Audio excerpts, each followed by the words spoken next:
person for me. Hello, welcome to Conjugal Bliss. I am Priscilla, Ashonibare. Thank you for joining us today. For the past 2 weeks now, we've been discussing about emotional maturity. So today, let's continue the discussion. But today we want to talk about the importance of emotional maturity in marriage. Since we've spoken about what it is and how it is being played out in marriage, and how is it that it will affect the relationship. Today, now let's talk about the importance of emotional maturity. Remember, we said that emotional maturity is when you are able to control what you say, what you do, even when you're faced with difficult situations. It's you being able to deal with difficult people in your life with maturity. Emotional maturity is you being able to stay calm even in the midst of storm, not to be easily worked up and end up saying things that you regret or doing things that you will regret later. You know, there's some times when you will hear a spouse say, no, I did not mean to say that. No, it's out already. You know, so either you meant it or not, it is out. Emotional maturity will help you not to find yourself in such a situation. It is what will help you to be able to grow together with your spouse, to be able to have a good marriage. Now, what are the importance of emotional maturity in marriage? It improves communication. Emotional maturity improves communication in marriage. It will help individuals, the spouses, to be able to express their feelings clearly and to listen also to their spouse without being judgmental about it. It will help spouses to be able to practice active listening, to listen to their spouse and contribute, to be able to understand the feelings, to be able to understand, have empathy even while listening to their spouse. And this will do what? It will go ahead, because when the spouse knows that, oh, my husband, my wife, you know, cares about me so much, is ready to listen to me, can understand me, this will help to make sure that the spouses will have stronger bond and they'll see themselves as a family. They'll be able to work together as one instead of working against each other. Another thing that emotional maturity will do in the marriage is it will help the spouses to resolve their conflict easily. Help their spouses to resolve their conflict easily. You know, when there are disagreements, a spouse will be able to tell the husband or the wife that this is what you did that I didn't like, and the way you spoke to me the other time in public, it was very, very, you know, disgraceful. I felt ashamed, you know, I felt hurt. And the spouse will be able to do what? To apologize, and life will go on. They'll be able to repair the relationship and continue the relationship. Emotional maturity will promote empathy.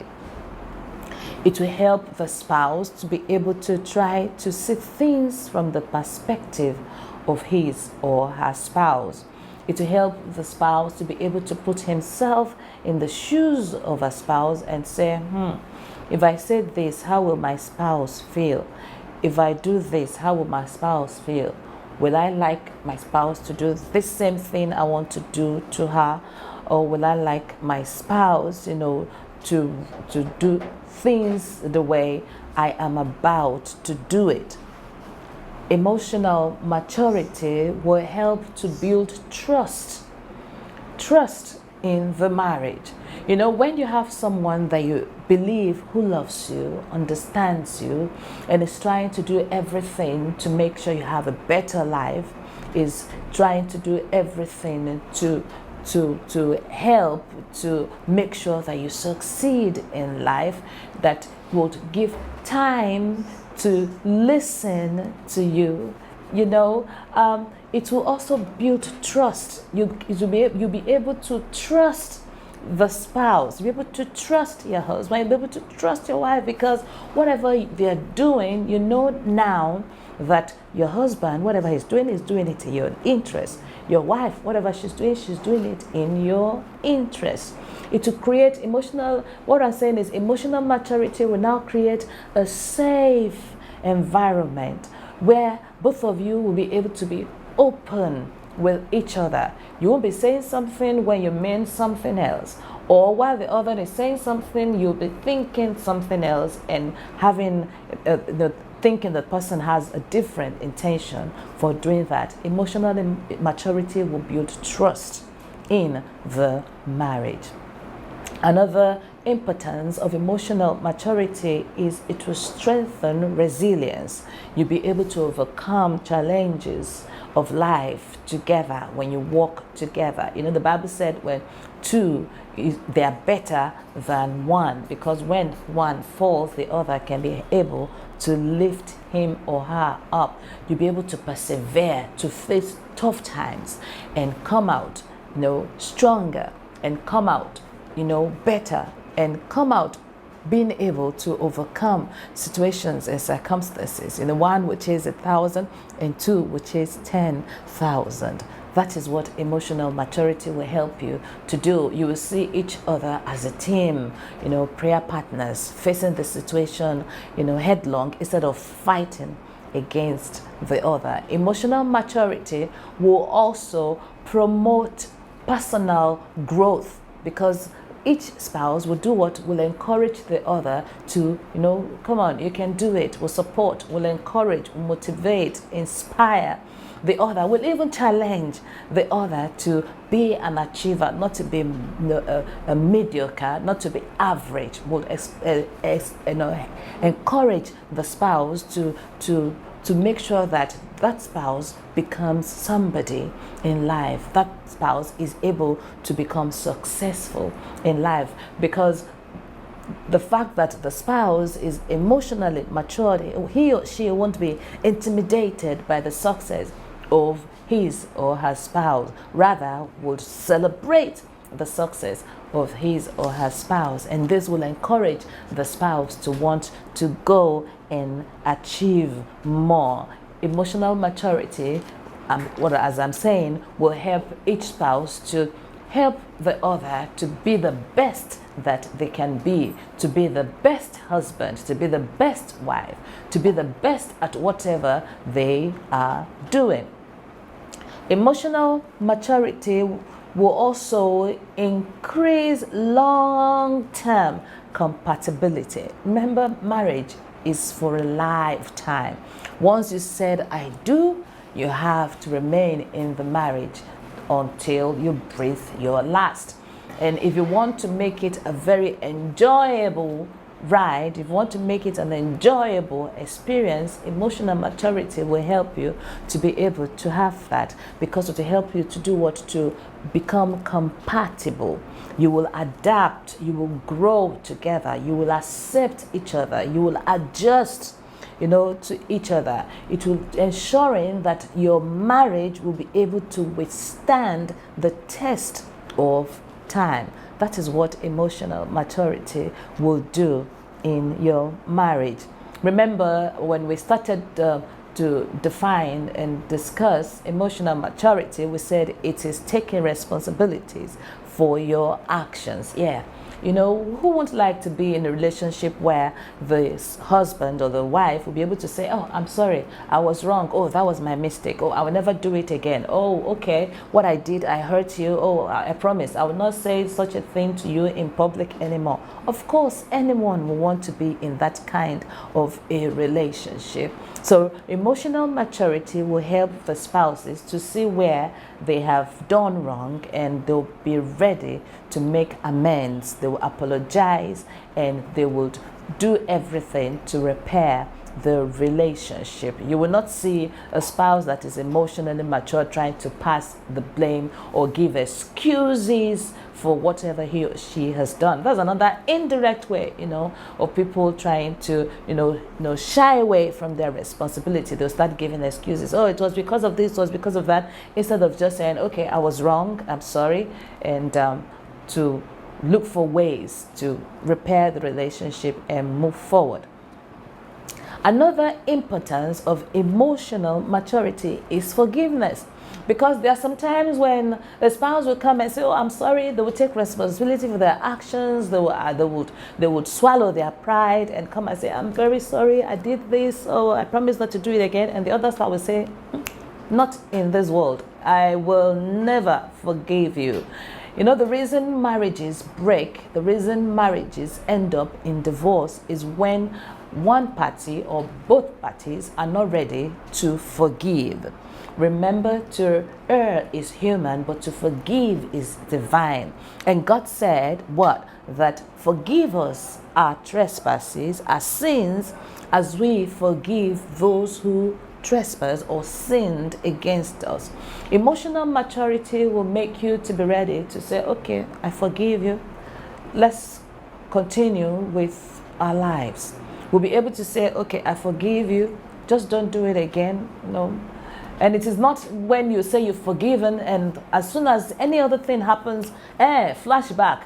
That was the same way you did this 100 years ago. And you are bringing it back into the situation. That is kitchen sinking. Remember when we were talking about, some of the things that would make the marriage not to be enjoyable. We made mention of kitchen sinking. Kitchen sinking is when there's a particular issue on ground that is causing conflict, and before you know it, you are bringing what happened 10 years ago. You are bringing what happened 20 years ago.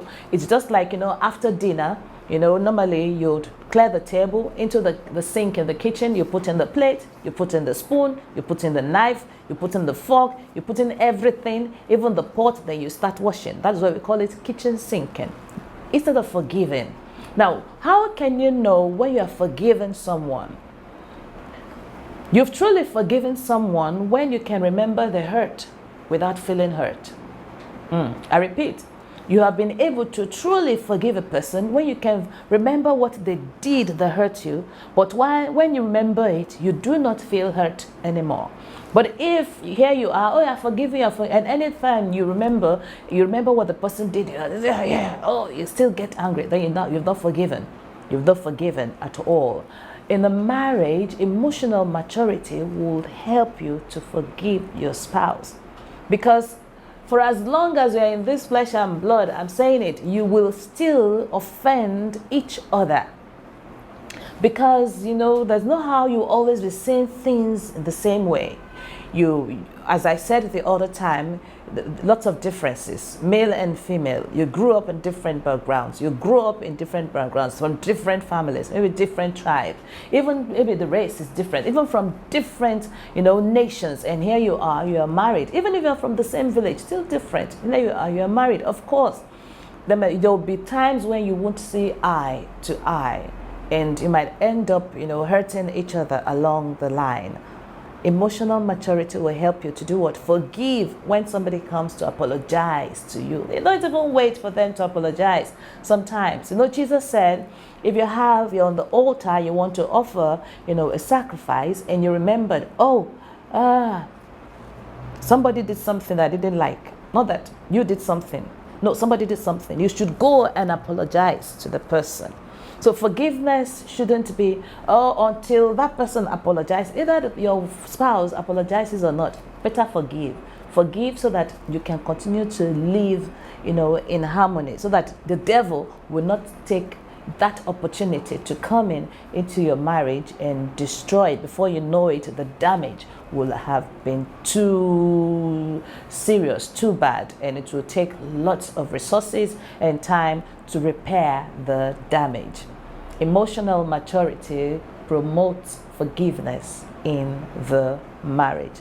Another importance of emotional maturity is it promotes intimacy. You feel comfortable sharing your you're hurt, you feel comfortable sharing whatever you're going through with your spouse. You're not afraid of being vulnerable because you know this person understands me very well. Because you know my spouse, no, just let me air out how I'm feeling.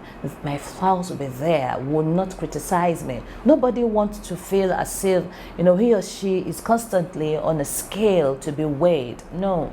Everybody wants to be loved and accepted. That is what emotional maturity will help you do in the marriage. Another thing that emotionally will help you to accomplish, or importance of emotional maturity in marriage, is you have stronger relationship where there's understanding, where there's trust, you know, where there's openness. Of course the relationship would get stronger. People who are emotionally matured prefer to talk with people, not to talk at people. I repeat, people who are emotionally matured, they prefer to talk, to do what? To talk with and not to talk at. You know, many people, instead of you, they would go all ahead to accuse you, go all ahead to judge you. No, and because both of you are someone that your spouse can easily come and talk with, and when they are talking, you don't feel as if your spouse is attacking you. We will necessitate for you to defend yourself. No, that's not what emotional maturity would do. It will rather help you to be approachable.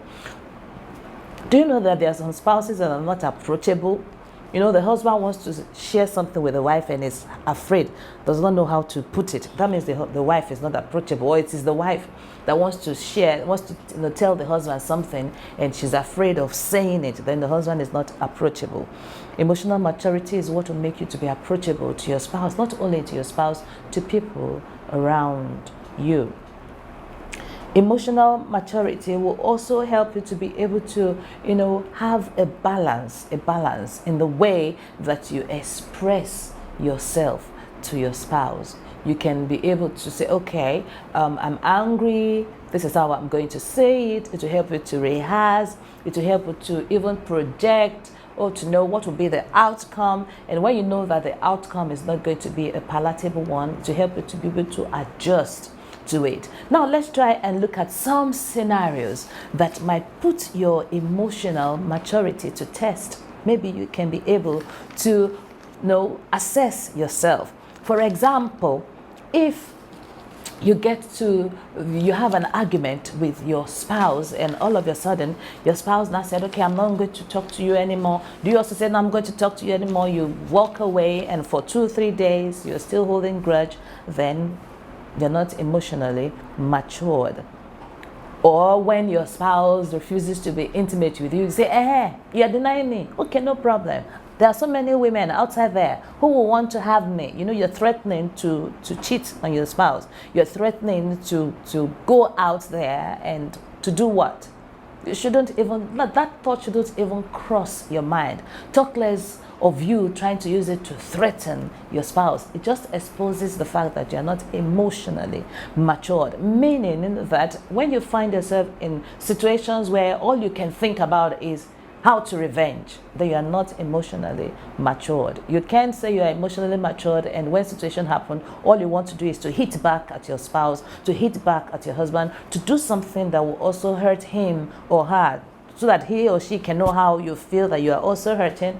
No, that is not right. Like maybe another scenario is when, you know, your spouse, you know, disagrees with you. Remember I said a way that we can be able to know that you are emotionally matured is if, as a couple, you can agree to disagree. But if you insist on being right and you threaten, and after not just threatening, you want to manipulate your spouse, like some women, they use sex to manipulate their husbands. That is very, very wrong. It means they are not emotionally matured. Or maybe, for example, somebody came and said, oh, this is what your wife did.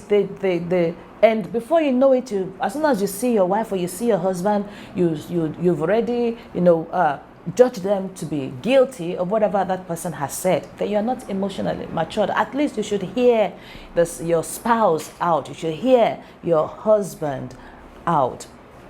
Or maybe in areas, that's another scenario. In areas where you are better than your spouse, do you mock your spouse because you're better than your spouse in that area, or you look for ways to help your spouse to also get better? What are we saying? We're talking about emotional maturity in marriage.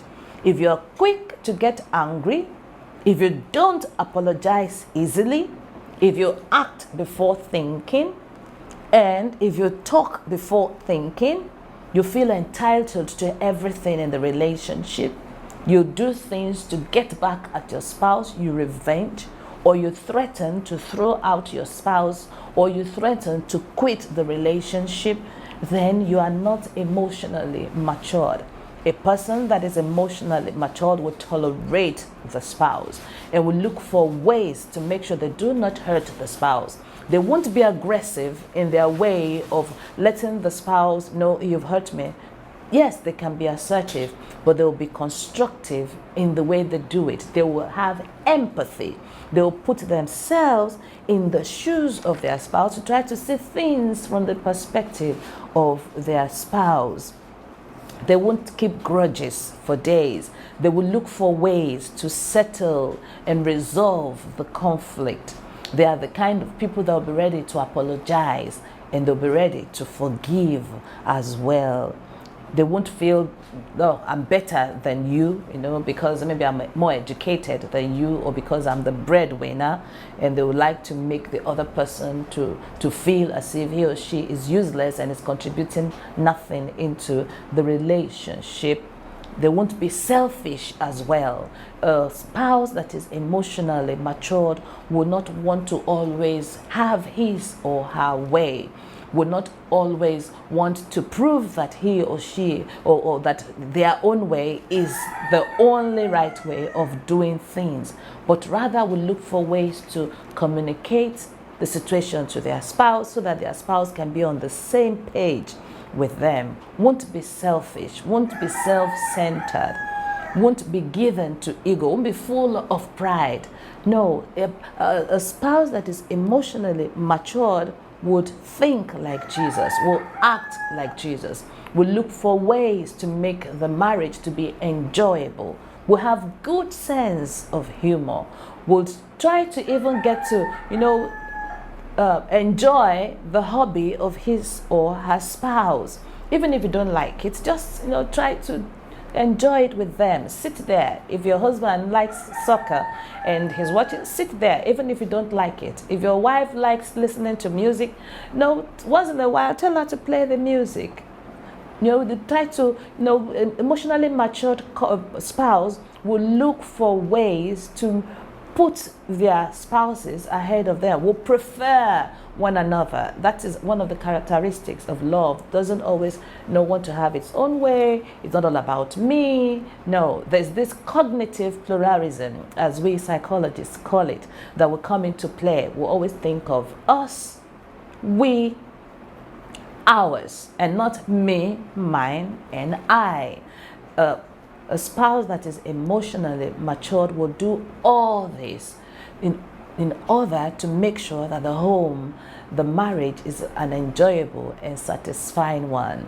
I pray that the Lord will help you. We've been discussing about emotional maturity for the past 3 weeks.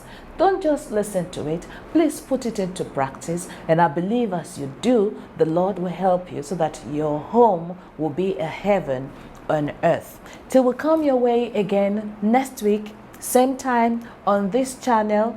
God bless you.